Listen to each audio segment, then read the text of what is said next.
And welcome back. Our spotlight story tonight is about people walking in Ephrata for a good cause to fight cancer. Here with the story is Cameron Probert. Hope for a cure for cancer was the message Friday and Saturday as people walked through the night to raise money for the American Cancer Society. We walk for that amount of time overnight so that it signifies the same journey that a cancer patient would go through. You start out in the daylight, it gets dark.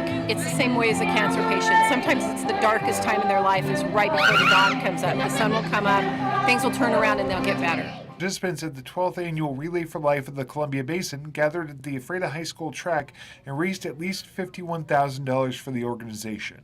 Event co-chair Susie Anderson said the money goes to education, research, advocacy, and services. About 70 cancer survivors participated in the event, and cancer touched the lives of many of the participants. For Donald Timke, both his former wife and present wife and several family members and friends suffered from the disease. He makes it a priority to be at the event every year.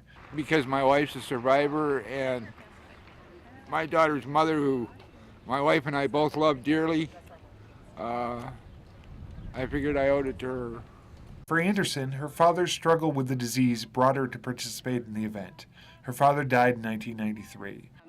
And I thought it's just not right. It's a horrid, horrid disease. Since then, I have had my niece and a cousin, both diagnosed with breast cancer. Both have survived. Last October, my husband was diagnosed with colon cancer. And because of the fact that he's gone in and gotten routine colonoscopies, they caught it early enough to where he could go in the hospital. We spent 9 days in Central Washington Hospital in Wenatchee.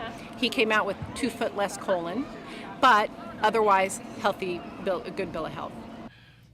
The event helps Anderson connect with other people who have similar stories and can understand the struggles with cancer. It also provides people with hope by showing every year they are making strides toward finding a cure. It's a place where they can come together and they can talk and they can touch. And it also gives us hope. It shows us that every year we're making strides and the same people come back as survivors year after year after year.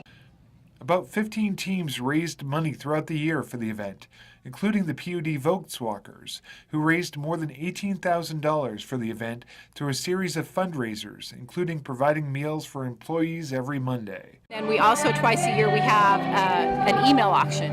And we do everything from cleaning houses to baked goods to lunches to, there's been people that have donated vacations to us, tickets to the Seahawks, tickets to the Mariners, things like that.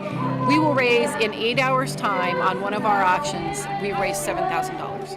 Along with the fundraising before the event, people were raising money at the event through selling food, running a dunk tank, and selling luminaries.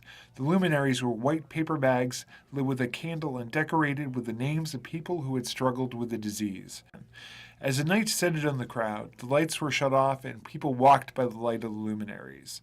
They listened to the story of Marlene Larson. Larson told the crowd she survived 2 battles with breast cancer. And in 2012, a tumor was found in her small intestine and cancerous spots were found on her liver. She is presently receiving treatment for the disease. She echoed the message heard throughout the night that Relay for Life was about hope. For iFIBER 1 News, this is Cameron Probert reporting. Thanks, Cameron. And we want to congratulate all the relay teams this year for a terrific effort. The iFIBER 1 live broadcast of the Relay for Life of the Columbia Basin is available to watch on Channel 1 if you're an iFIBER TV subscriber, or you can also go to our website and check it out at ifiber1.com. Stay tuned, we'll be right back after this.